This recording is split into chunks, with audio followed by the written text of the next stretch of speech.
ये कहानी एक ऐसी दुनिया के बारे में है जहाँ मरने के बाद भी लोग अपनी फैमिली के साथ कांटेक्ट में रह सकते हैं और उनसे बात कर सकते हैं ताकि वो अकेला फील ना करे। अब ऐसे कैसे होता है, आए जानते हैं। कहानी की शुरुआत बेली नाम की एक लड़की से होती है जो एयरपोर्ट पर बैठी अपनी फ्लाइट का इंतजार कर रही थी। उसके साथ बेंच पर बैठा एक आदमी उससे पूछता है, क्या तुम वहाँ अपनी फैमिली के पास जा रही हो? जिस पर बेली कहती है, मैं वहाँ काम के लिए जा रही हूँ, मेरी बेटी यहाँ मेरी मॉम के साथ रहती है। वो आदमी बेली से पूछता है, तुम वहाँ कितने वक्त के लिए जा रही हो? तो बेली बताती है, मैं वहाँ 3 माह के लिए जाऊंगी। तभी फ्लाइट की अनाउंसमेंट होती है तो बेली प्लेन में चली जाती है। एक लड़की जंग अपने अपार्टमेंट में सो रही थी। तभी उसे उसके स्पेस में गए हुए बॉयफ्रेंड टाई की कॉल आती है जो उसे उठने के लिए कहता है क्योंकि जंग को काम पर जाना था। टाई रोजाना जंग को इसी तरह सुबह कॉल करके उठाता था क्योंकि जंग एक एयर होस्टेस थी और अपने काम पर वक्त पर पहुँचने के लिए उसने टाई से कहा था कि उसे रोज जगा दिया करे। जंग जल्दी से तैयार होकर घर से जाने के लिए निकलती है, लेकिन जाने से पहले वो टाई से कहती है, कल मुझे थोड़ा जल्दी उठाना। आगे हम हेरी को देखते हैं जो एक लड़के के साथ रेस्टोरेंट में बैठी थी। तभी हेरी को उसकी मॉम की कॉल आती है तो हेरी मॉम को तंग करने के लिए कहती है, मैं किसी को डेट कर रही हूँ। उसकी मॉम उस लड़के के बारे में पूछती है तो हेरी के साथ आया लड़का कॉल पर सामने आकर उसकी मॉम को हेलो कहता है, जिस पर मॉम को लगता है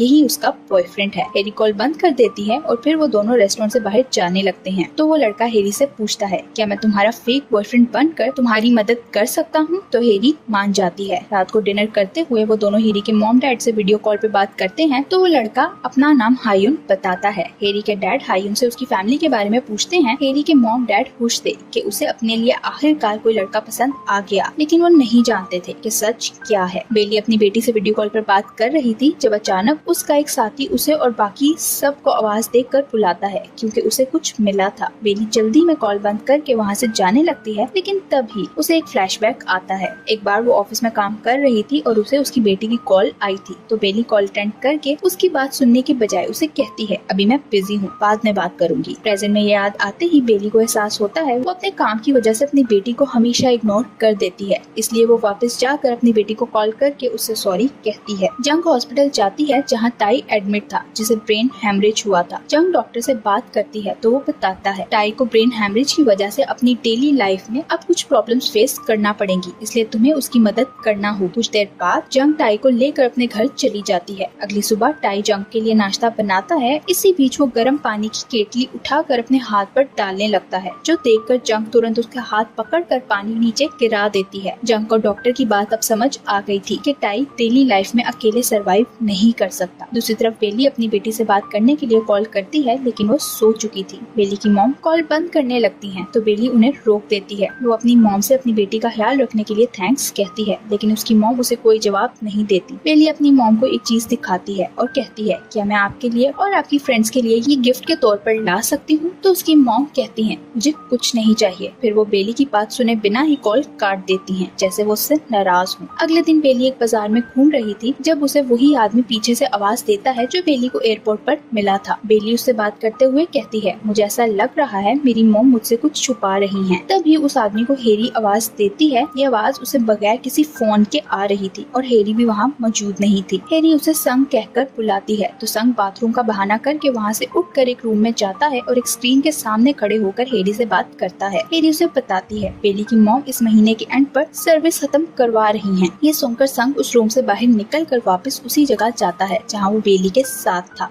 अगले दिन जंग को एक आदमी की कॉल आती है जो उसे बताता है, टाई मेरे पास आया हुआ था और मुझसे जॉब मांग रहा था। वो जंग से कहता है टाई ठीक नहीं है तो जंग उसे कहती है वो बिल्कुल ठीक है। कॉल बंद करके जंग स्पेस वाले टाई को कॉल करके बुखार की टैबलेट्स का पूछती है और मेडिसिन खा के सो जाती है। जंग रात को सोकर उठती है तो उसे उसके घर में कुछ अनजान लोग पार्टी करते नजर आते हैं जिनके साथ टाई भी था। जंग को देखकर टाई उसे बताता है, मैं आज किसी के पास गया था, अब मुझे फिर से जॉब मिल जाएगी। जंग उसकी बात इग्नोर करके उससे पूछती है, ये सब लोग कौन हैं? तो टाई कहता है, तुम कल कह रही थी हमें घर में दोस्तों को बुलाकर पार्टी करनी चाहिए, इसलिए मैंने इन सब लोगों को बुला लिया। वो जंग से कहता है, आओ हमारे साथ एंजॉय करो। जिस पर जंग दुखी होकर उसे कहती है, तुम ऐसे नहीं थे। बेली अपनी बेटी से वीडियो कॉल पर बात करती है तो उसे कहती है, मैं तुम्हें भी अपने साथ ले जाऊंगी। इसी बीच बेली की मॉम उसकी बेटी को खाना खाने के लिए कहती है, लेकिन वो मना कर देती है। बेली की मॉम उसके हाथ से मोबाइल लेकर बेली से कहती है, इससे फिर बात करना। कॉल काट कर वो बेली की बेटी को फिर से खाना खाने का कहती हैं। तो बेली की बेटी कहती है, मुझे अपनी मॉम के पास जाना है। बेली की मॉम गुस्से में उससे कहती हैं, अगर तुम जिद करोगी तो मैं दोबारा कभी तुम्हारी मॉम से बात नहीं करवाऊंगी।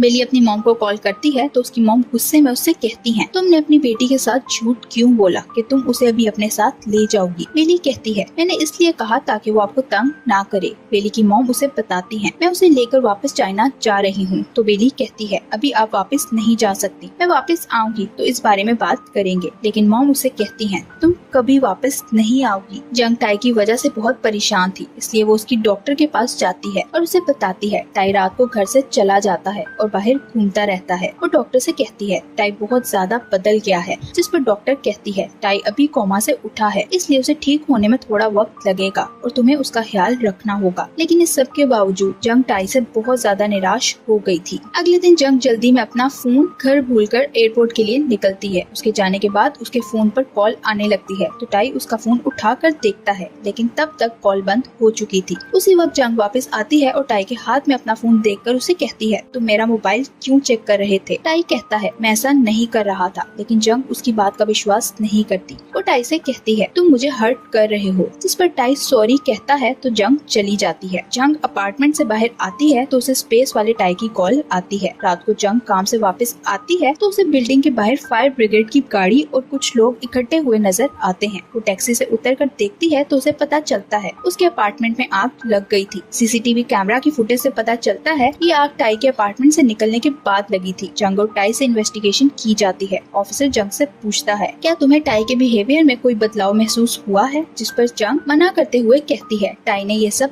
नहीं किया। फिर वो दोनों पुलिस स्टेशन से बाहर आते हैं और रोड पर घूमने लगते हैं क्योंकि जंग का अपार्टमेंट तो तबाह हो गया था। जंग उसे पूछती है, क्या तुम खाना बना रहे थे। तो टाई कहता है, मैंने आग नहीं लगाई। टाई जंग से कहता है, क्या हम कहीं घूमने चलें। तो जंग कहती है, मेरी कल बार्सिलोना की फ्लाइट है। बार्सिलोना जंग की फेवरेट जगह थी, इसलिए टाई उसे कहता है, फिर तो तुम बहुत खुश होगी। उसकी बात सुनकर जंग चिल्लाते हुए कहती है, मेरी जिंदगी में कोई खुशी नहीं रही। हेरी वंडरलैंड ट्रैवल एजेंसी की एजेंट थी। वो एक लड़के को कॉल करके उसकी ग्रैंडमा के मरने के बारे में बताते हुए कहती है, हम तुम्हारे वापस आने तक तुम्हारी और तुम्हारी ग्रैंडमा की सर्विस कैंसिल नहीं करेंगे। बेली की मॉम उसकी बेटी जिया को लेकर एयरपोर्ट पर जाती है क्योंकि वो उसे लेकर चाइना जा रही थी। मॉम एयरपोर्ट पर एक एयर होस्टेस को रोककर रास्ता पूछती हैं और अगले ही पल वो देखती हैं जिया उनके साथ नहीं थी। वो जिया को इधर उधर देखती हैं लेकिन उन्हें वो कहीं नजर नहीं आती। वो घबराकर एयरपोर्ट पर अनाउंसमेंट भी करवाती हैं लेकिन उन्हें जिया कहीं नहीं मिलती। तभी उन्हें बेली की कॉल आती है जो उनसे जिया के बारे में पूछती है। वो उसे बताती हैं जिया अचानक से गायब हो गई है। बेली उनसे पूछती है, क्या आपने पुलिस को बताया। तो वो उसे कोई जवाब नहीं देती। जिस पर बेली चिल्लाने लगती है। उसके चिल्लाने पर उन्हें गुस्सा आता है तो वो भी चिल्लाकर बेली से कहती हैं, मैं अब तुम्हारी मॉम नहीं हूँ। और तभी उनका मोबाइल बंद हो जाता है। उधर जंग एयरपोर्ट पर जाती है तो टाई भी उसके पीछे चला जाता है। वो जंग से कहता है, मैं तुम्हारे साथ फ्लाइट पर जाना चाहता हूँ। लेकिन जंग उसे मना कर देती है। जंग उसे कहती है, तुम अभी ठीक नहीं हो इसलिए तुम मेरे साथ नहीं जा सकते। जिस पर टाई कहता है, मैं बिल्कुल ठीक हूँ। जंग उसे कहती है, मैं वापस आकर तुमसे बात करूंगी। तो टाई को लगता है वो उसे अवॉइड कर रही है। इससे पहले कि जंग उसे कोई जवाब देती उसके मोबाइल पर किसी की कॉल आने लगती है। जंग कॉल नहीं उठाती और वहाँ से जाने लगती है। तो टाई उससे पूछता है, किसकी कॉल है। जिस पर जंग अपना मोबाइल उसे दे देती है। कॉल के नंबर पर टाई का नाम लिखा हुआ था। टाई कॉल अटेंड करता है तो उसे स्पेस वाला टाई नजर आता है जो टाई को सामने देखकर पूछता है, तुम कौन हो। टाई स्पेस वाले टाई को देखकर शॉक्ड हो जाता है। जंग कॉल काट कर उसे कहती है, मेरे साथ फ्लाइट पर चलो, मैं तुम्हें सब कुछ बता दूंगी। प्लेन में कुछ देर बैठने के बाद प्लेन के उड़ने से पहले टाई प्लेन से बाहर आ जाता है। वो जंग के साथ नहीं जाना चाहता था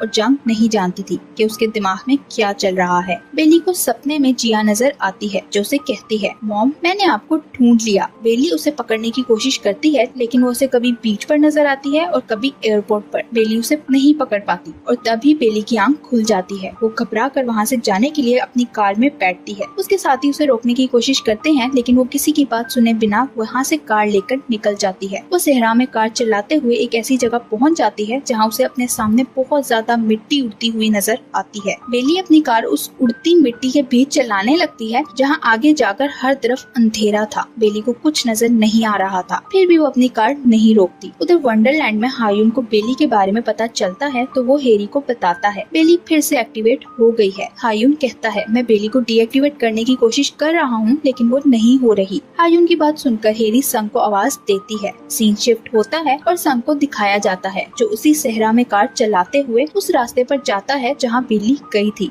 वो बेली की कार के सामने अपनी कार रोककर जल्दी से कार से उतरता है और बेली को उसकी कार से निकालता है। उसे कार से निकालते ही बेली की कार उड़कर दूर चली जाती है। साथ ही बहुत ज्यादा मिट्टी उड़ने के कारण वो दोनों गिर जाते हैं। हेरी और हायुन अपने सामने स्क्रीन पर बेली को देख रहे थे। हायुन हेरी से कहता है, हमें बेली का डाटा डिलीट करना होगा वरना हमारा सारा सिस्टम बंद हो जाएगा। वो कहता है, हम बेली को दोबारा से बना लेंगे, जिस पर हेरी कहती है वो वैसी नहीं बनेगी जैसे वो पहली थी। तभी उनका सिस्टम बंद हो जाता है। ये देखकर हेरी कहती है बेली कुछ करना चाहती है। वो हायुन को बेली का नेटवर्क ओपन करने का कहती है तो हायुन पूछता है, तुम क्या करना चाहती हो? जिस पर हेरी कहती है, मैं उसकी मदद करना चाहती हूँ। अगले सीन में बेली को एयरपोर्ट पर दिखाया जाता है जो जिया को ढूंढ रही थी। एयरपोर्ट पर टाई भी बैठा हुआ था और बेली उसे कॉल करके कहती है, इस वक्त सिर्फ तुम ही मेरी मदद कर सकते हो। वो उसे कहती है, अगर तुम्हें कहीं मेरी बेटी नजर आए तो उसे वहीं रोक लेना। कुछ देर बाद टाई को जिया भागती हुई नजर आती है जो एक गाड़ी के नीचे आने वाली थी। टाई भागकर उसे पकड़ लेता है। वो जिया से कहता है, तुम्हारी मॉम ने यहीं वेट करने का कहा है। तभी वहाँ बेली की मॉम आती है जिन्हें देखकर जिया छुप जाती है, लेकिन वो जानती थी जिया यही है। जिया को देखकर वो टाई को थैंक्स कहती हैं। फिर वो जिया को लेकर वापस वहाँ से जाने लगती हैं। तो जिया कहती है, मॉम ने मुझे यहाँ वेट करने का कहा था। जिया उनसे कहती है मॉम को कॉल करें, जिस पर वो कहती हैं, तुम्हारी मॉम हमारी कॉल नहीं सुन सकती। लेकिन जिया की जिद के आगे उन्हें हार मानना पड़ता है। वो मोबाइल निकाल कर जिया को दे देती हैं। जिया अपनी मॉम को कॉल करती है तो बेली कॉल उठा लेती है। जिया उससे पूछती है, मॉम आप कहाँ हैं?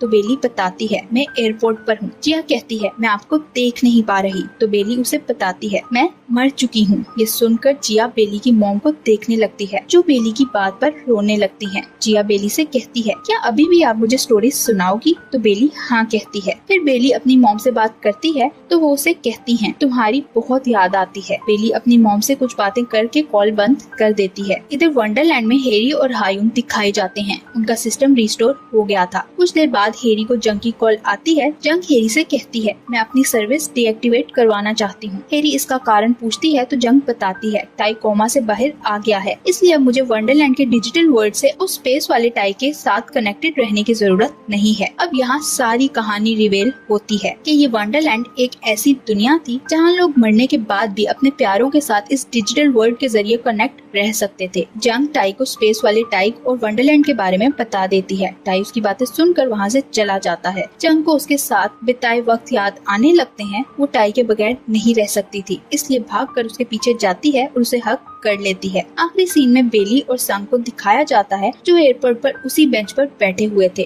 जहां वो पहले सीन में थे। जंग बेली से पूछता है, क्या तुम वापस जा रही हो? तो बेली कहती है, मैं अपनी फैमिली से मिलने के लिए आई थी, इसलिए वापस चली जाऊंगी। वो संग से कहती है, अब तुम्हारे साथ तो कांटेक्ट रहेगा क्योंकि तुम तो इस सब के बारे में जानते हो। और यही इस कहानी का एंड हो जाता है। Thank you for watching.